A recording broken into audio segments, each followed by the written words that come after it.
नमस्कार मित्रों। जबलपुर से लैंड जिहाद का एक ऐसा सनसनीखेज मामला सामने आया है जिसको जान के आपकी रूह फना हो जाएगी। एक बेहद संपन्न परिवार जिहाद का शिकार हो गया। पूरे परिवार को एक सोची समझी जिहादी मानसिकता के साथ समाप्त करके करोड़ों रुपए की उनकी प्रॉपर्टी पर इन लैंड जिहादियों ने कब्जा कर लिया। मामला वैसे ये पुराना है, लेकिन अत्यधिक लालच की वजह से ये मामला सामने आया, नहीं तो ये मामला सामने भी नहीं आ पाता। ये मामला है 2015 का, जब प्रभा मुखर्जी नामक एक बंगाली महिला को ये जिहादी लोग ग्वारी घाट में दो मुस्लिम युवक और एक प्रॉपर्टी डीलर दर्शन आहूजा उनके सबको जलाने के लिए ले गए। और ये जानकारी बाद में लोगों को लगी। परिवार इतना ज़्यादा संपन्न था कि सामान्य लोगों से उनका कोई ज़्यादा मतलब नहीं था। हर्ष मुखर्जी का ये परिवार था, उनका देहांत हो चुका था। उनकी पत्नी प्रभा मुखर्जी बंगाली मालगुजार हिंदू ब्राह्मण महिला, दो बेटे जयंत मुखर्जी और अमित मुखर्जी 38 वर्ष और 40 वर्ष के। उनके घर के सामने जाहिल अनपढ़ गंवार जिनको कहते हैं, दो मुस्लिम युवक ठेला लगाते थे। उन्होंने उनको रोकने की कोशिश की लड़कों ने, तो उन्होंने रिक्वेस्ट की, गरीब आदमी है साहब, पेट पल जाएगा, बच्चों को दुआ हो लगेगी आपकी। रिरिया के उनके हाथ पैर जोड़ के तो उन्होंने भी कहा कि ठीक है, चलो तुम्हारे बच्चे पल जाएंगे। ठेला लगाते लगाते वृद्ध महिला को उन्होंने भरोसे में लिया, क्योंकि ये जितने भी जिहाद होते हैं उसकी शुरुआत इतने ट्रेंड ढंग से होती है कि इनकी जितने भी जिहादी होते हैं इनको बहुत विधिवत ट्रेनिंग दी जाती है। इनको ट्रेनिंग देने वाले एक एक बारीक चीज़ का ध्यान रखते हैं। तो वृद्धा का इन्होंने मन में भरोसा पैदा किया और बोला, इतना बड़ा आपका ये परिसर है, इसमें हम अपना ठेला शाम को खड़ा कर लिया करेंगे और अपना सामान भी यहीं रख देंगे, कमरे में एक में। आपका इतना बड़ा घर है और आपको हम किराया दे देंगे। तो उन्होंने कहा, जो भी है, अब किराया इतने बड़े लोग क्या वो दे पाएंगे और क्या वो लेंगे, लेकिन उन्होंने वो उनको इजाज़त दे दी।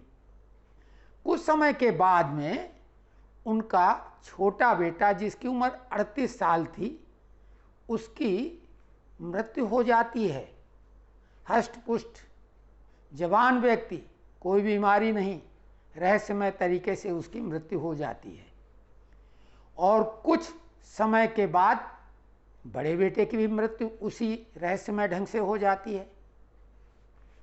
बाद में वो वृद्धा अचानक घर से गायब हो जाती है और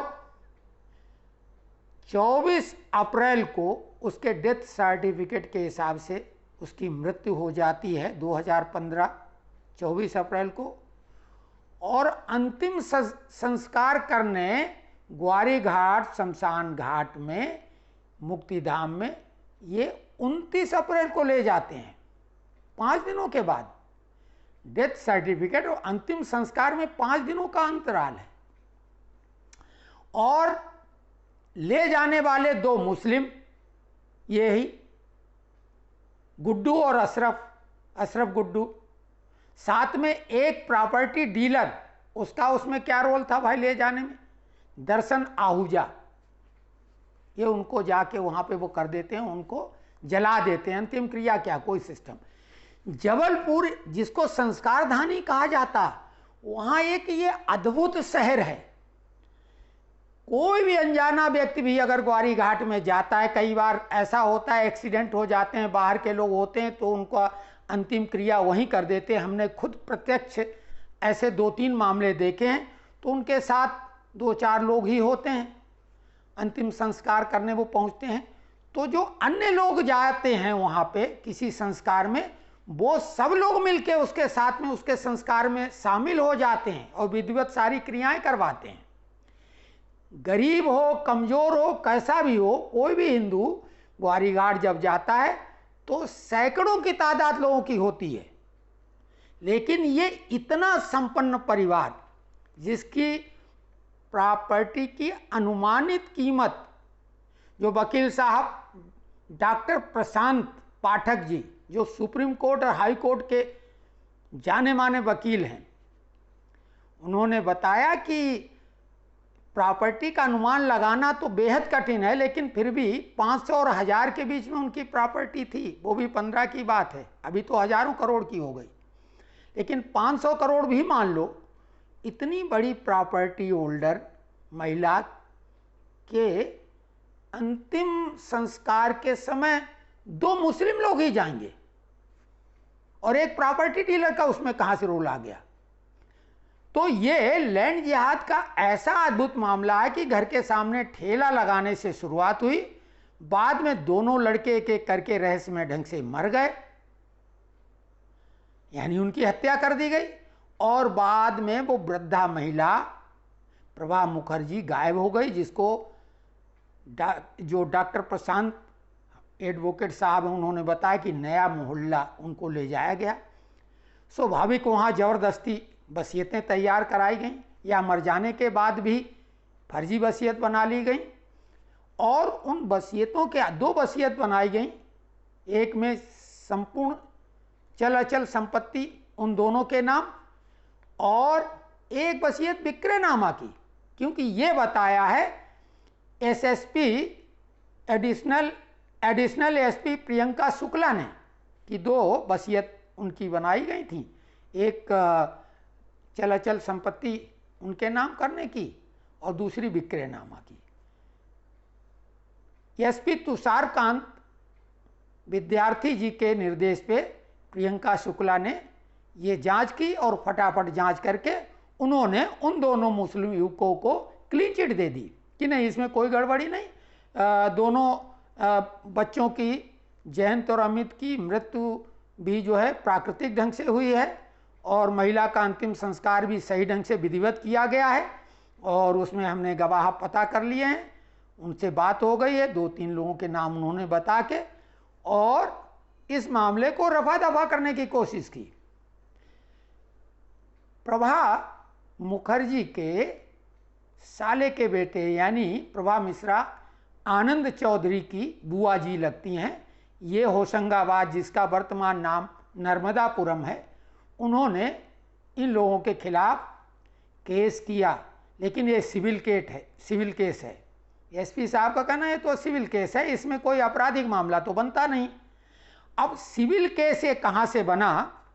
ये मामला बना तब जब यहाँ की जो भी चल अचल संपत्ति इन्होंने बेच डाली, उसके बाद में चूंकि वो महिला को इन्होंने बंधक बना के रखा और उससे इन्हें पता किया होगा कहाँ किसको इन्होंने पावर ऑफ अटॉर्नी दे रखा, किस रिश्तेदार को इन्होंने दे रखी होगी, तो ये दूसरे रिश्तेदारों के दूसरे शहरों में भी पहुंच गए, ये आनंदपुरम भी ये नर्मदापुरम भी पहुंच गए।